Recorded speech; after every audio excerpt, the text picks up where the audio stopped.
Hello, ഞാൻ ഇന്നലെ തന്നെ അമ്മേനെ പറഞ്ഞ് ചട്ടം കെട്ടിയിട്ടുണ്ടായിരുന്നു കേട്ടോ. ഇന്ന് എനിക്ക് കൊഴുക്കട്ട വേണമെന്ന്. അപ്പോൾ രാവിലെ വീഡിയോ എടുക്കണമെന്ന് വിചാരിച്ചതല്ല, പക്ഷെ അമ്മ ഉണ്ടാക്കുന്ന കണ്ടപ്പോൾ ഞാൻ വിചാരിച്ചു നിങ്ങളെയും കൂടെ കാണിക്കാനേ. അപ്പോൾ അതിന് എന്തൊക്കെയാണ് വേണ്ടതെന്ന് വെച്ച് കഴിഞ്ഞാൽ തേങ്ങ, ശർക്കര, ഏലക്ക റെഡിയാക്കിയിട്ടുണ്ട്. ഇനി നമ്മുടെ ഇത് പത്തിരിപ്പൊടിയാണ് കേട്ടോ, നല്ല നൈസായിട്ടുള്ള പൊടി. ഇതിലേക്ക് കുറച്ച് ഉപ്പും ഇളം ചൂടുവെള്ളം ഒഴിച്ചിട്ട് നന്നായിട്ട് മിക്സ് ചെയ്തു. അതിൽ കുറച്ച് വെളിച്ചെണ്ണയും കൂടെ ഒഴിക്കുന്നുണ്ട് കേട്ടോ അമ്മ.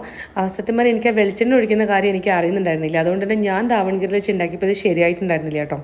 അതിനുശേഷം നല്ല പെർഫെക്റ്റ് ബോൾസ് ആയിട്ട് എടുത്തിട്ട് അതിനകത്തേക്ക് നമുക്കിതൊക്കെ ഫില്ല് ചെയ്ത് കൊടുക്കാം. ആവിലൊരു 20 മിനിറ്റ് വേവിച്ചാൽ മതി കേട്ടോ ഈ കൊഴുക്കട്ട റെഡിയാവാൻ വേണ്ടിയിട്ട്. എൻ്റെ ചെറുപ്പത്തിൽ എൻ്റെ ഒരു ഓർമ്മ എന്താണെന്നറിയോ, ഞാൻ അമ്മേൻ്റെ അടുത്ത് പറയുമായിരുന്നു ശനി ഞായറും മാത്രം ഉണ്ടാക്കിയാൽ മതി കേട്ടോ ഈ കൊഴുക്കട്ട ഇലയുടെയൊക്കെ. കാരണം എനിക്ക് നല്ല ആസ്വദിച്ച് കഴിക്കാൻ ഭയങ്കര ഇഷ്ടമാണ്.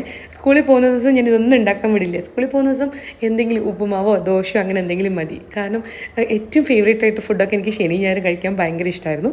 നിങ്ങളുടെ അഭിപ്രായം കൂടെ കമൻറ്റ് ചെയ്യണേ. പുതിയ വീഡിയോ ആയിട്ട് വരുന്നത് വരെ ബൈ ബൈ.